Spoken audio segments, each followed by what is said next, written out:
Next on AM 1480 WLEA, the Newsmaker Show. Here's Ryan O'Neill. Two segments of today's show. In segment one, it'll be U.S. Senator Kirsten Gillibrand's press conference. In segment two, it'll be Congressman Tom Reed's press conference. Now, Senator Gillibrand's press conference was about automation and how automation is going to be laying off a lot of New Yorkers. And she has legislation to help those who lose their jobs.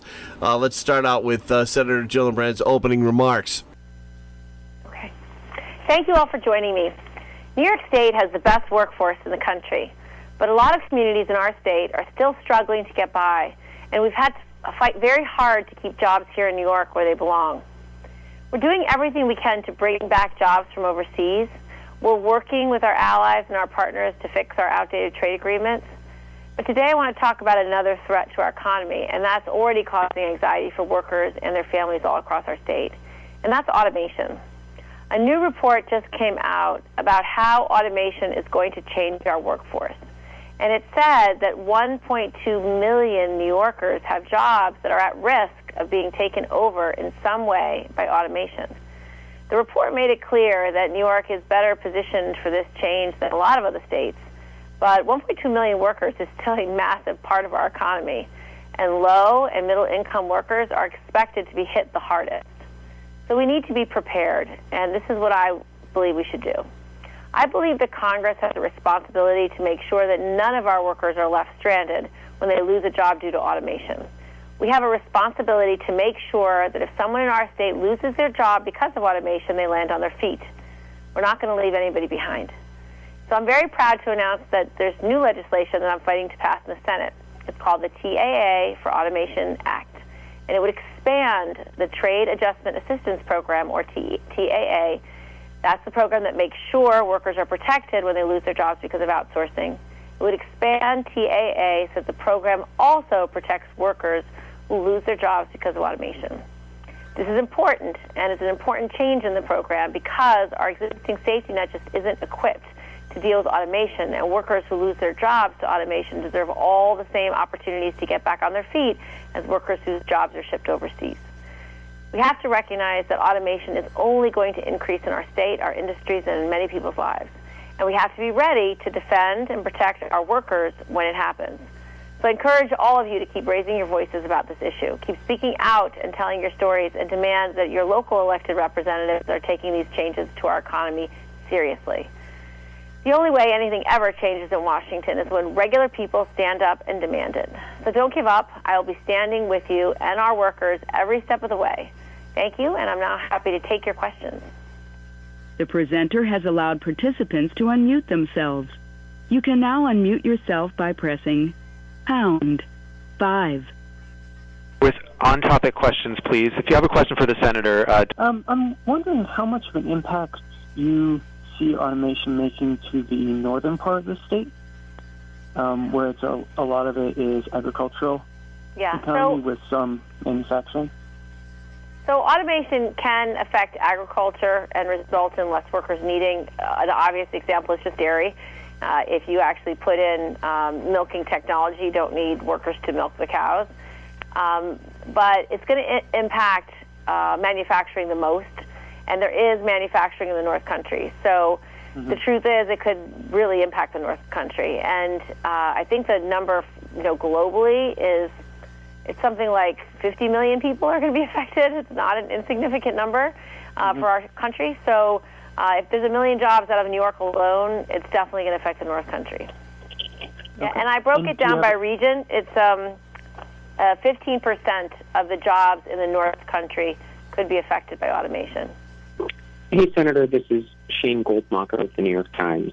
Hey, I just wanted to ask about this bill and sort of the overall package you seem to be putting together in terms of job issues between economic issues, the postal banking bill, this bill, your ESOP bill. What do you see sort of the totality of these things in terms of middle-class issues or low-wage Americans? So it all goes, to me, under the value that we should be rewarding work in this country, and we should be creating economic opportunity for everybody. Anybody who wants to work hard should have access to a job that pays them what they need to make ends meet, to provide for their families, and to be able to earn their way into the middle class. And so each one of the bills I've been talking about over the last 6 months has been really targeted to the problems we have in our state, because I spent the last year just traveling around the state and listening to people and hearing which jobs they got laid off from, why they got laid off, who's been fired, why they've been fired, who's been chronically underemployed or unemployed. And the resulting information to me is we need better worker training, and we need the kind of training that is low or no cost. We need to use our community colleges and state schools as these pipelines to get people the training they actually need for the jobs. And workers need more control. That's why we've been talking about ESOPs. If you are an employee-owned company, you might choose not to automate. You might say, I'd rather be a growing company that invests in my employees in the middle class than shaving off a few cost bucks because of automation. So I want better leadership out of our state, out of our employers, but also empower workers to have either the skills they need that they don't have so they can earn more, or to own companies so they can set the rules themselves. And so that's what all these pieces of legislation are about. Postal banking is really focused on the 30% of New Yorkers and Americans that are unbanked or underbanked. And so the economy is not working for them, because every time they need to cash a check or get money early, they have to use a payday lender or some other service that is predatory. We at least have outlawed payday lending in New York, but that's not true for a lot of other places.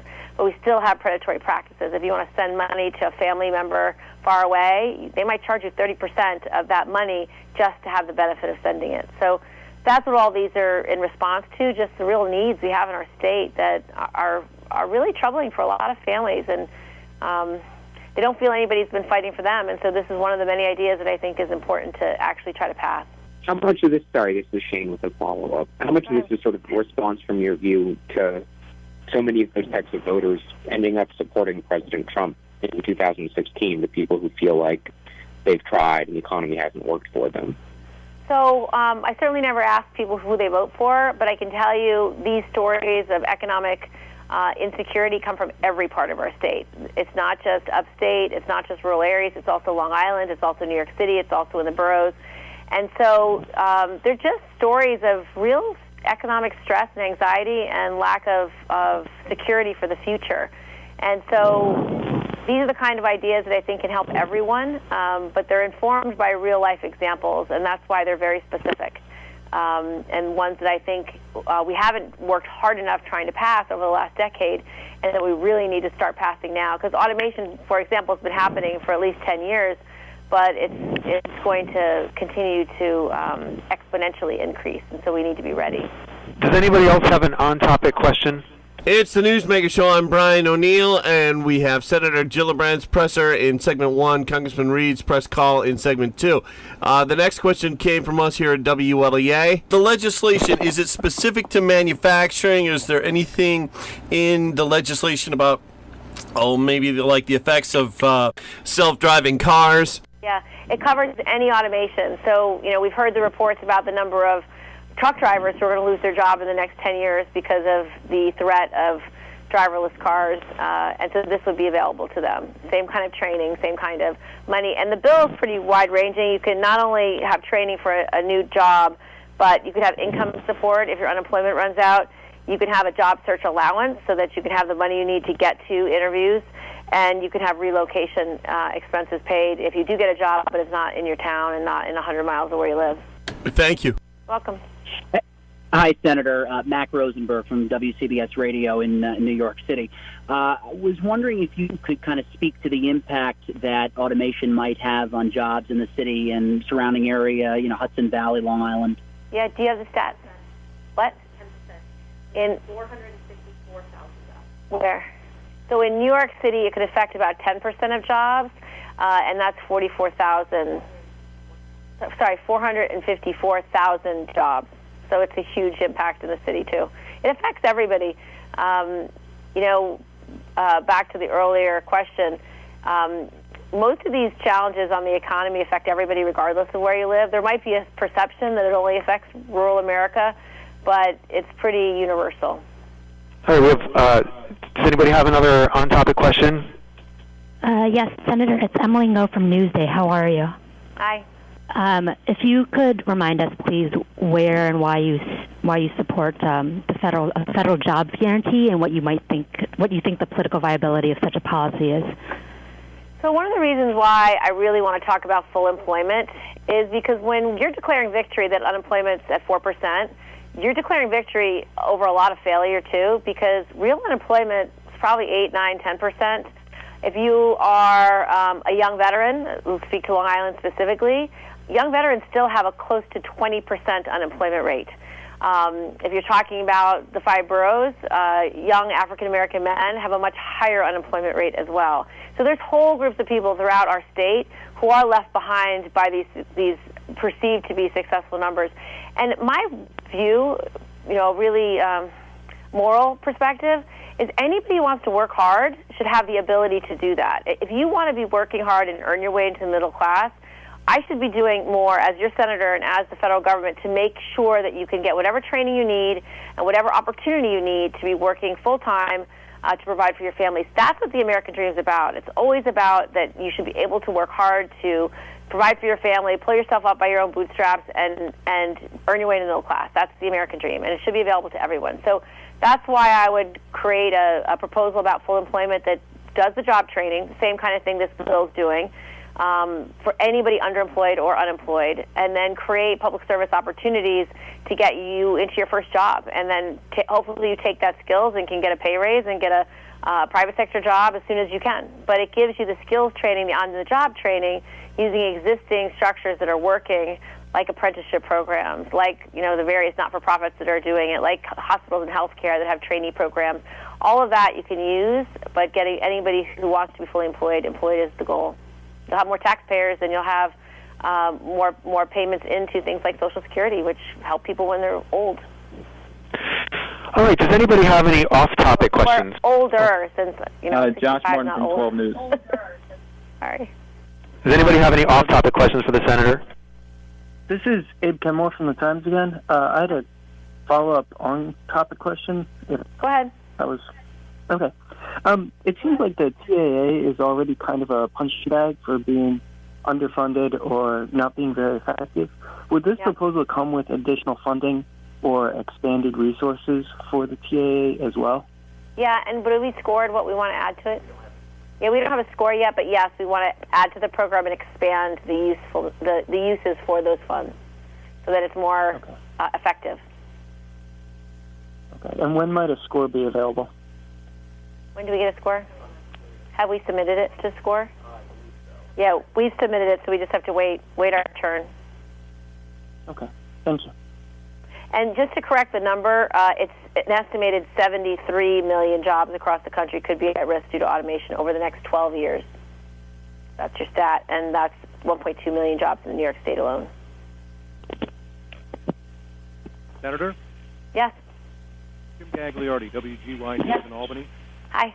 Concerning the Singapore summit, Senior Senator from the state, Charles Schumer, called it a reality show summit. Your feelings on it and the possible agreements reached? As I said, I'm very grateful that President Trump is trying to find a diplomatic solution in North Korea, not a military one. And so I'm grateful that he has spent time there. Obviously, he didn't necessarily put in all the planning time and laying the groundwork as you would normally expect. But I am grateful that he is seeking diplomacy for a solution for this problem. And I will support his efforts, and hopefully he is successful. All right, everybody. Thank you so much for joining our call. That's all the time we have today, but thanks very much for joining us. At this point, we'll take a break, then we'll come back with the Congressman Tom Reed, weekly press call here on AM 1480 WLEA's Newsmaker Show. The Your Home Show comes your way twice each month here on AM 1480 WLEA on Saturday morning. And coming up this Saturday, it's a special Father's Day edition of the Your Home Show. Join Elise McCullum from Bullfrog Construction this coming Saturday morning from 9:30 until 10 for a special Father's Day edition of the Your Home Show here on AM 1480 WLEA. All right, checking in with meteorologist Rob Carolyn now, if he's not too busy signing petitions to change the name of the Mario Cuomo Bridge. Yes, it's taken me quite some time to sign my name to that petition to get it changed back to the Tappan Zee Bridge. You prefer Tappan Zee? Yeah, absolutely. I grew up in that area, so it's always going to be the Tappan Zee Bridge. Hey, how's the weather look? You got it, Brian. We've got a lot of sunshine in the forecast for today. We've got clouds over the northern part of the state. Right now, very cloudy in the Adirondacks. Most of that cloudiness stays away. We'll see some fair weather clouds pop up as the day goes on. So we go from sunny weather this morning into partial sun this afternoon. It'll be breezy, very comfortable, 75 today. We're going to be clear for the most part overnight. We're 50 to 55. Another nice day for tomorrow. Lots of sun, comfortable again, 75 to 80. Clear to partly cloudy, 50 to 55 tomorrow night. Saturday, partial sun around 80 degrees, and we'll see a little bit more sunshine, warmer conditions into Sunday, Father's Day. Highs well up into the 80s. And Brian, we were fortunate with those thunderstorms. Looks like the worst of them were down over Pennsylvania. Some pretty destructive storms in northwestern and north central Pennsylvania last night. Tell us about that. Yeah, I was just going to say there were storms that developed along that frontal boundary last night. Ended up being quite strong in Pennsylvania. A lot of destruction. It looks like they are headed out with the National Weather Service today to confirm that they may have had a tornado produce some of that damage in that town there in Pennsylvania. What town was that, Rob? I do not have the name, Brian. All I know is in one of the counties in the northwestern part of the state. Thank you so much. I'll let you go, Rob. Back on Newsmaker, Brian O'Neill playing back the Congressman Tom Reed weekly press call. We'll start out, we won't do the opening statements, want to get right to the Wellsville question. Mike Baldwin from the Wellsville Regional News page asked Reed for an update on the Wellsville Siemens Dresser-Rand situation. Here's what Congressman Reed said. Not only are we continuing to work on the Siemens effort and in the appropriations bill, if you remember, we had the defense authorization bill where we got the amendment to look at the national security implications of the removal of the manufacturing operation there in Wellsville. We also last week successfully included in the appropriations, that's the spending bill, report language that would call for the study of the national security implications associated with this move, similar to what we did in the defense bill. So legislatively, we're gaining traction and putting more wins on the board for the folks of Wellsville to try to cause Curtis Wright and Siemens to reconsider their relocation of this facility, of this work. But to the silver lining, which you're referencing, I'm very well aware of it. My understanding of it is it's the Siemens Center of Excellence. So Siemens is keeping a group of engineering, white-collar, professional, administrative type of employees in that location in Wellsville, speaking to the head of Siemens directly.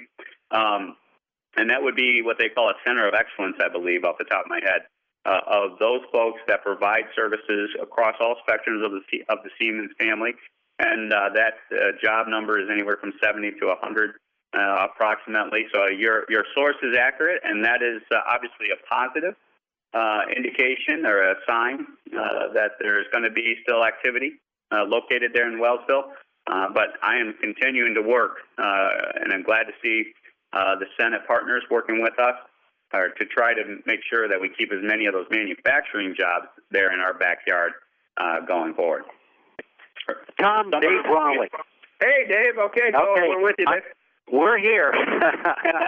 They had us muted, so anyway. Okay. But wanted to get your thoughts on the summit in Singapore and what President Trump was able to accomplish. Your reaction to what we've heard. Yeah, no, obviously, I think it was an historic meeting. I watched the live feed of it last night to see the president and the North Korean dictator there and Kim Jong-un coming together to try to resolve this situation peacefully. And I think we should all be positive about those efforts and the commitment that's been made to denuclearize the Korean Peninsula. I think it's something that we all want to achieve. And, obviously I'm cautiously optimistic given Kim Jong-un's prior actions and let's just say his lack of responsible leadership, if you would. But it is clear to me what President Trump has been able to do is to convince not only North Korea but also China that if this situation is not resolved through the path of peace and diplomacy, that military options will be deployed in order to remove the threat of a nuclearized North Korea. And I think everyone should recognize that that is a completely different dynamic than any historic exchange that has occurred with North Korea. And my hope is, and given the public comments of Kim Jong-un, that he is committed to the path of peace, and he better, else his alternative for his own personal future as well as that of his country, I think would be dire, given that the only option left at that point in time is military. Thanks, Tom. Appreciate it. Yeah, thanks, Dave. All right, then there were some questions from Chautauqua County. We'll skip ahead to the Jason Jordan question. Jason Jordan, of course, here from the Evening Tribune. Jason Jordan? Hey there, Congressman. Hey, Jason. Going back to your opening statements there on healthcare costs, it sounded like your description of unleashing doctors and drug companies to lower prices sort of sounds like you're asking the people making the money to self-police. Can you tell me how this plan goes beyond that, and is this something that will be backed with legislation? Yeah, no, we've supported numerous efforts legislatively. What we're talking about, not the people just who are making the money. We're talking about the doctors. We're talking about the consumers of healthcare, which are us as patients, being much more involved in a transparent marketplace that has the information to ask the right questions of the doctors, of the carriers, of the pharmaceutical companies. And we pull the pharmacy benefit management companies as well as the pharmaceutical companies when it comes to drug prices into the sunlight and make sure that when these transactions are occurring, people can ask the question, is that really worth the price that you're charging me? And it goes beyond understanding copays. It goes beyond understanding deductibles. Those are all part of the equation, but fundamentally understanding how much it is in regards to health care costs that people receive as a patient, as a doctor, as a carrier, as a pharmaceutical company, making sure it's not about self-policing, it's about using market forces to drive these costs down and demand efficiency and quality of care as the outcome. Okay, last week we had Senator Gillibrand up at the border talking about easing restrictions there for Canadian drugs flowing across the border. Is that something you back? I'm open to expanding the marketplace outside of American borders, so long as there are strict standards in place to make sure that those pharmaceutical drugs meet the quality and standard we expect in the American marketplace. If you're talking about drugs coming through Canada from third world countries that have questionable health practices, sanitary environments, then we would be opposed to that. What we would advocate for is that if those drugs come through and they can meet the quality and health standards of the American marketplace, then I would think that would help us to drive market pressure to drive costs down. And given the rough turn that the economic relationship with Canada apparently took over the weekend, do you see that as a taller task to accomplish? No, I do believe, given the nature of our market, given the nature of folks in America that would be the consumers that folks would be tapping into through that Canadian market, there's going to be a tremendous amount of pressure to allow that to occur if that was the situation. And let's just be clear, any type of tariff that we're talking about, any type of relationship with Canada is not something that will go into effect overnight. What I do believe will happen here is that the message has been and will be delivered that the best course for Canada to take is to stay in the room, negotiate this out. We are close friends. We are close allies. And all we're looking for is reciprocal, fair trade. So if you have a 270% tariff on your dairy product coming into America, well, then I think it's only right then that the American access to its marketplace has a corresponding tariff equaling that. My goal would be that we remove those barriers, both at 270% tariff, and we just have an even level playing field upon which Canadians can access American market and American dairy farmers can access into the Canadian marketplace. Same, for example, for our wine industry, making sure that any competitive advantage that Canada has, we remove those competitive advantages and make it a level playing field upon which we can then have equal shots to succeed. Is Congress in any position to serve as a check to the unilateral tariffs imposed by the president? Well, you know what the president is deploying is a legislative vehicle under different provisions, be it 232, which is dealing with our national security concerns when it comes to Canada with the aluminum and steel tariff primarily, and then you got another provision of law that is being deployed against China for its unfair trade practices when it comes to intellectual property and requirements of ownership in China being non-American when people invest there. So this is a legislative vehicle that is there. But I would also hearken everyone to remember one of the reasons we supported the Trade Promotion Authority, which set up the consideration of trade bills going forward, is that it clearly outlines that it's congressional authority and there is a strong congressional role, especially starting in the House and the committee we serve on, the Ways and Means Committee, that these interests will be identified and that the negotiation that occurs on these trade agreements would comply with congressionally set priorities such as intellectual property, such as currency manipulation, such as intellectual property theft. And those are all issues that we have identified legislatively that when these agreements come through Congress, they and the administration have to comply with before there's any consideration of any modification or improvement of these agreements going forward. Okay, thank you. Thank you. Rick Miller. Good morning, Congressman. Good morning, Rick. Say, I just want to clarify the Wellsville situation. Yes. Is it Siemens or Curtis Wright that's keeping the white collar or engineers or? Yeah. Just so we'll double confirm, but this is off the top of my head. My understanding of the conversation with the Siemens representatives that those would be Siemens employees. That would be a quasi center of excellence that would serve other Siemens-related entities and provide services throughout the Siemens family because of the quality of the nature of the professional staff that is located there in Wellsville.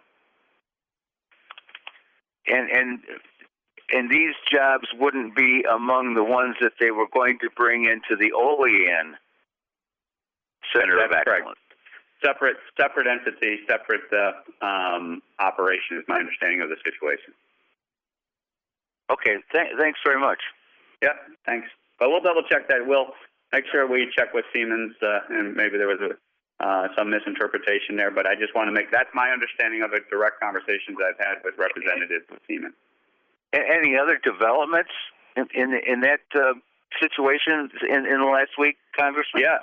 I think that report language that we got in the spending bill, the appropriations bill through the defense bill, is very important because it sends a clear sign on top of what we did in the defense bill that there is strong legislative support in the House through our voice that this is not going to go unchecked and that we have serious national security concerns here. And if I were the Curtis Wright and the companies involved in this transaction, seeing that marker come down in the House, I think sends a very strong message to the folks there dealing with Wellsville to strongly reconsider their situation as it exists today. And we'll end it there. The Congressman Reed weekly press call in segment 2 here, and we had Senator Gillibrand in segment 1. I'm Brian O'Neill. Thanks for listening to the Newsmaker Show.